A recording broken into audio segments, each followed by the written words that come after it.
دیکھو کہ اس دنیا میں اس وقت ہو کیا رہا ہے. اور اسی کے لیے وہ حدیث میں سنایا کرتا ہوں. آج تو یہ درس قرآن میں بات آ گئی ہے. وہ حدیث میرے نزدیک آخری چیز ہے. اس کے بعد بھی اگر آنکھ نہیں کھلتی کسی انسان کی تو میں نہیں سمجھتا کہ وہ اپنے گرد اس نے جو یہ فلا تزکوا انفسکم، اس نے جو اپنے گرد تزکیہ نفس کا ایک مصنوعی حالہ بنا لیا ہے، کبھی بھی وہ اس حالے سے نکل سکے گا اگر اس حدیث سے بھی آنکھ نہ کھلی. اور وہ حدیث کیا ہے؟ مولانا اشرف علی تھانوی نے اس کو اپنے جو خطبات جمعہ ہیں ان میں نقل کیا ہے. بیہقی کی روایت ہے.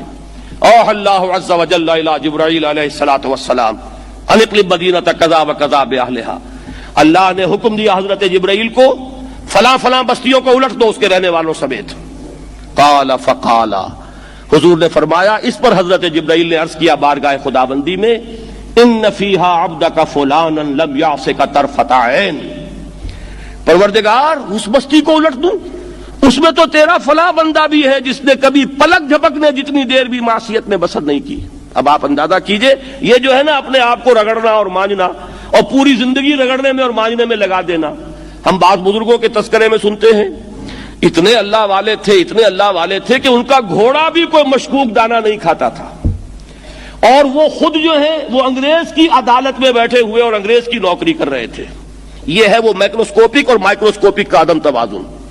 طاغوت کی چاکری کر رہے ہیں، انگریز کی ملازمت کر رہے ہیں، انگریز کے قانون کی تنفیذ کے اندر اعلی کار بن رہے ہیں، لیکن ذاتی تقوی اور ذاتی نیکی اور ذاتی للہیت جو ہے اس کا معیار یہ ہے کہ ان کا گھوڑا بھی مشکوک چارہ اور مشکوک کھانا نہیں کھا سکتا.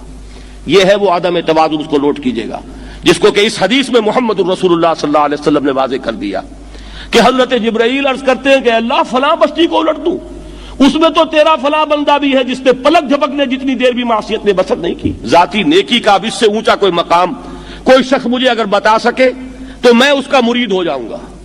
اس سے اونچا کوئی مقام ہوگا کہ آنکھ جھپکنے جتنی دیر بھی کسی نے معصیت میں بسر نہیں کی.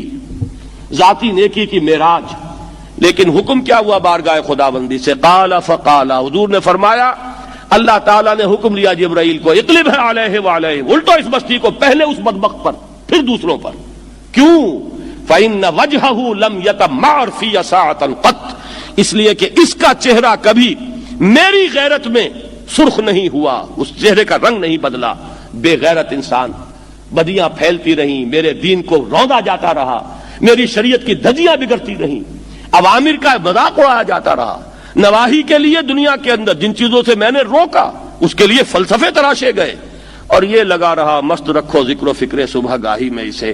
یہ سوائے ذاتی اپنے اس اصلاح کے اور ذاتی تقوی کے اور ذاتی نیکی کے اور ذاتی عبادت گزاری کے یہ میدان میں نہیں آیا. اس کا خون نہیں کھولا کبھی، اس کے چہرے کا رنگ متغیر نہیں ہوا، لہذا یہ دوہرا مجرم ہے. یہ ہے وہ تصور جو یہاں پر نوٹ کیجئے.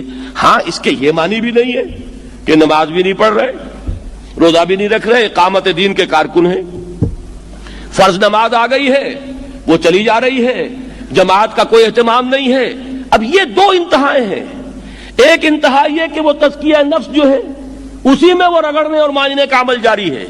ایک یہ کہ اس کا سرے سے کوئی تعلق ہی نہیں، اپنی ذات سے بحث ہی نہیں. وہ کیفیت وہ ہو گئی ہے جو یہود کی آئی ہے قرآن مجید میں کہ تامرون الناس بالبر وتنسون انفسکم وانتم تتلون الکتاب، کیا تم لوگوں کو نیکی کا حکم دیتے اور اپنے آپ کو بھول جاتے ہو؟ یہ دوسری انتہا ہے.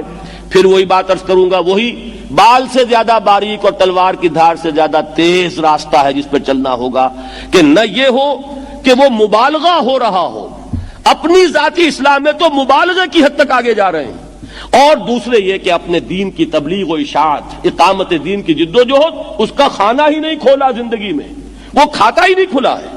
یہ ایک انتہا ہے. دوسری انتہا یہ ہے کہ انسان یہ سمجھے اپنے آپ کو کہ میں تو مجاہد فی سبیل اللہ اور دین کا کارکن اور دین کا میں اللہ کے دین کو قائم کرنے کی جد و جہد کرنے والا ہوں، جبکہ حال یہ ہو کہ جو کبائر ہیں وہ بھی زندگی میں موجود ہوں. ظاہر بات ہے فرض کا ترک کبیرہ ہے، نماز فرض چھوڑی تو کبیرہ گناہ کا ارتکاب ہو گیا، وہ تو کبائر میں آ جائے گا. فرائض کا ترک کر دینا کبیرہ گناہ شمار ہوگا. لہذا یہ دو انتہا